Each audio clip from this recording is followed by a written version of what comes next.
The story begins with Dr. Araba Mensah, a successful architect in London who returns to her native Ghana for one simple reason: to sell her crumbling ancestral home. For her, it's just a real estate transaction, a clean break from a past she left behind. But inside the salt-stained walls, she discovers her grandmother's secret journals. They reveal the house isn't just a building, it's a living monument to her family's history, full of powerful stories of resilience and defiance. Suddenly, selling it feels like an act of erasure. Araba decides to restore it, battling a failing foundation, dwindling funds, and her own doubts. After rallying her community and blending modern techniques with ancient wisdom, she creates a thriving heritage center. But her success attracts a new danger: the government, which offers to fund the house, but only if they can control and sanitize its complex history for tourists. This forces a final showdown, where Araba must fight not just to save the building's walls, but to protect its very soul, discovering that a true legacy isn't sold, it's shared and sustained by the community it belongs to.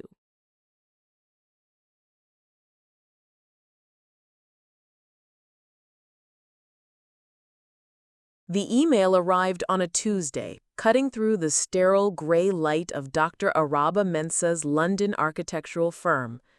It was from her uncle Kweku, the message brief and devoid of the usual pleasantries. Her grandmother, the formidable matriarch of the Mensah family, had passed away peacefully in her sleep. The funeral was in 2 weeks, and there was a final startling clause. Araba, who had not set foot in Ghana for 12 years, was the sole inheritor of the ancestral family house in Cape Coast. Araba's life was a meticulously constructed edifice of success. A partner at a prestigious firm, her days were spent shaping the skylines of glass and steel that defined modern Europe. Ghana was a distant memory, a collection of sensory fragments. The sticky humidity of Accra, the scent of smoked fish at the Makola market, and the low, constant hum of her grandmother's voice telling stories on the veranda of the old house. That house, a 2-story colonial-era structure with salt-stained walls and a view of the turbulent Atlantic.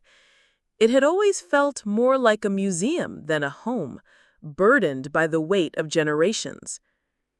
Her initial reaction was pragmatic. She would fly in for the funeral, assess the property's value, and delegate its sale to her uncle. The proceeds could fund a charitable foundation in her grandmother's name, a clean, modern, and emotionally detached solution. She booked her flight, packed a suitcase of muted professional attire, and prepared a short, respectful speech. Ghana was a chapter she had closed. This would merely be the epilogue. Stepping out of Kotaka International Airport into the thick, humid embrace of Accra was a physical shock. The city was a chaotic symphony of honking horns, vibrant textiles, and the kinetic energy of a metropolis on the rise. It was more developed, more cosmopolitan than she remembered, yet the underlying pulse was undeniably the same. The funeral was a grand, somber affair, a testament to her grandmother's status in the community. Relatives she barely recognized pulled her into deep hugs, their whispers of condolence a mix of Twi and English. Araba, Her uncle you look Kweku, a foreign. man whose ambition had London always has been been good to palpable, greeted her with a It's been a strained long time, smile. Uncle. Araba, you look foreign, he said, his eyes appraising her tailored black dress. London has been good to you. It's been a long time, Uncle, she replied, her voice more formal than she intended. After the rituals had concluded, Kweku drove her to Cape Coast. As they left the urban sprawl of Accra, the landscape softened into rolling hills and lush greenery. The air grew thick with the smell of the sea. And then, there it was. The house stood on a low cliff, its whitewashed paint peeling, the wooden shutters weathered by countless storms. It looked smaller, more fragile than in her memories. "A developer has been making inquiries," Kweku said, breaking the silence as they stood before the gate. "A very generous offer. They want the land for a luxury resort. It would set our family up for generations." Araba nodded, her mind already calculating logistics. Selling was the logical choice. Yet, as she looked at the house, the same house where her ancestors had stood and watched the slave ships on the horizon, the house that held the silent record of their resilience, a strange, unwelcome feeling began to surface. It wasn't logic. It was something far more complicated. Episode 2. The Weight of History. The house was a time capsule.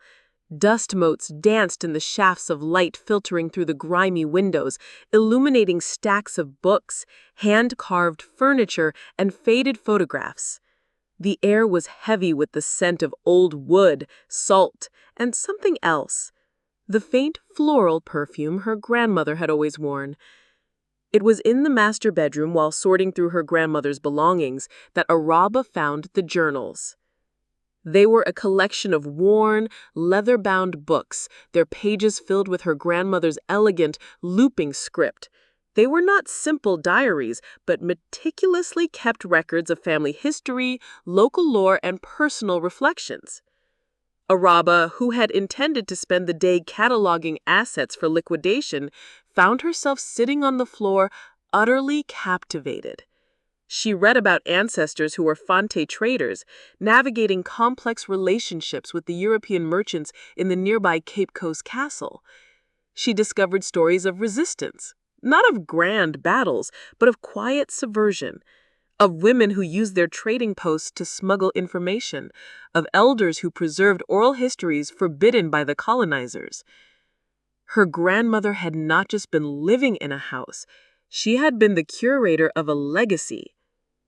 Her work was interrupted by a visit from Mr. Adu, a respected town elder and a lifelong friend of her grandmother.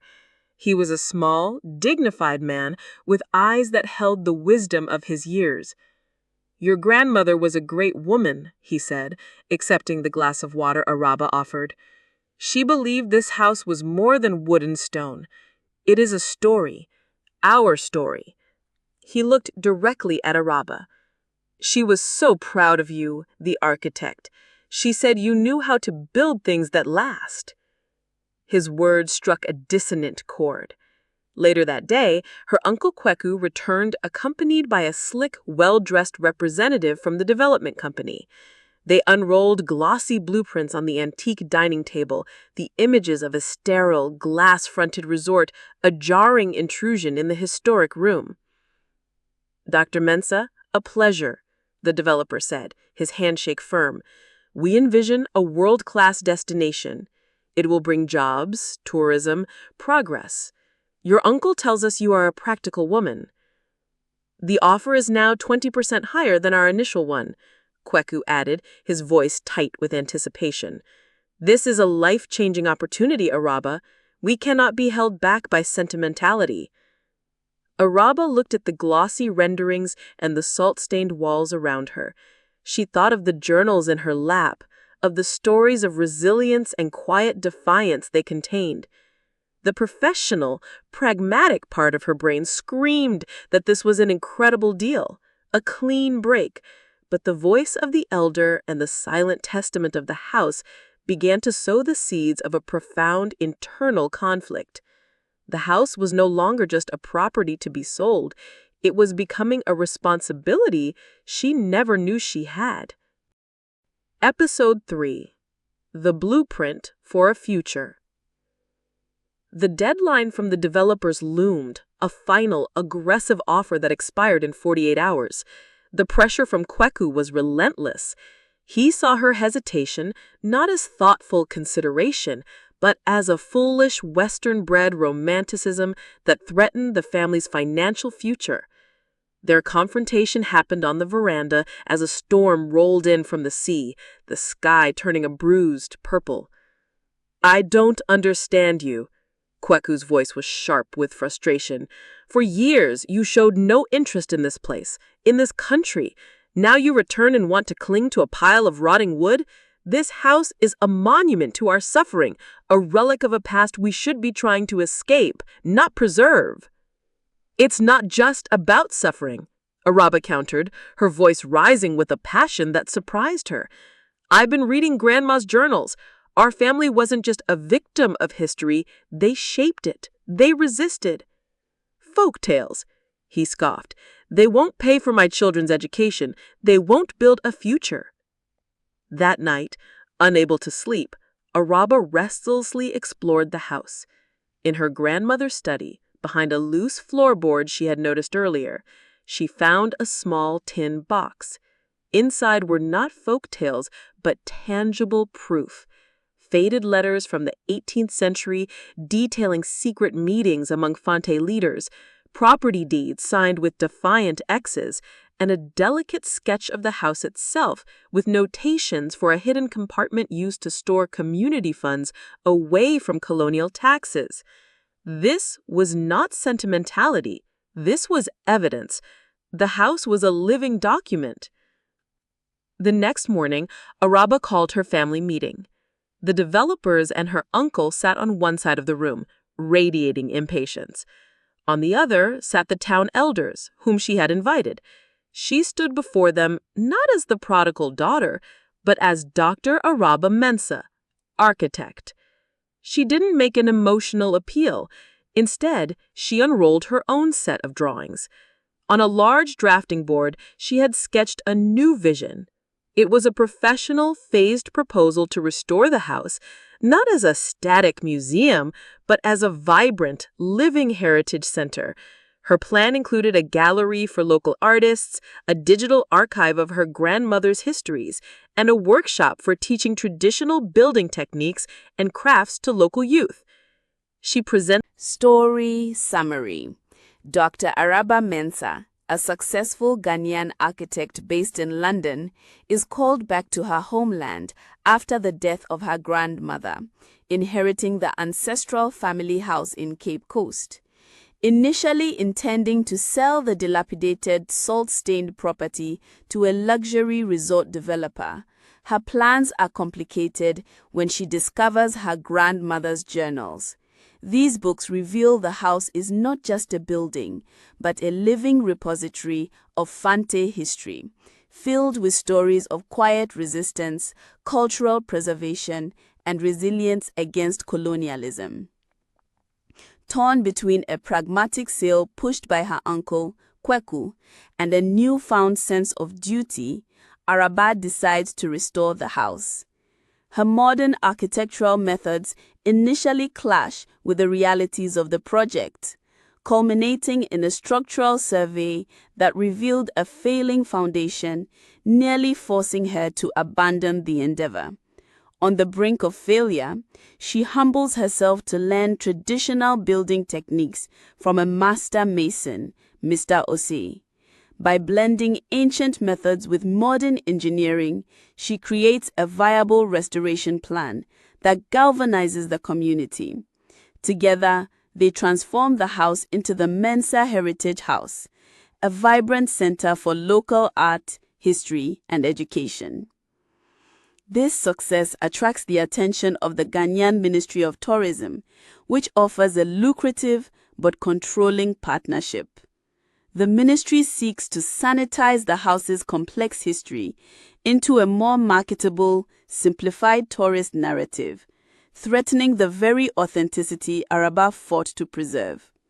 A tense internal conflict ensues, dividing the community and placing Araba in opposition to her uncle, who favors the financial security of the deal. After a difficult compromise begins to erode the soul of the center, Araba makes a final stand by organizing a living library event that showcases the power of oral history. She reunites her community and forces the ministry to cede control. The story concludes with Araba having found her true purpose, not in building new skyscrapers, but in preserving and continuing her own rich legacy, ensuring the unwritten chapters of her family story would be authored by the next generation.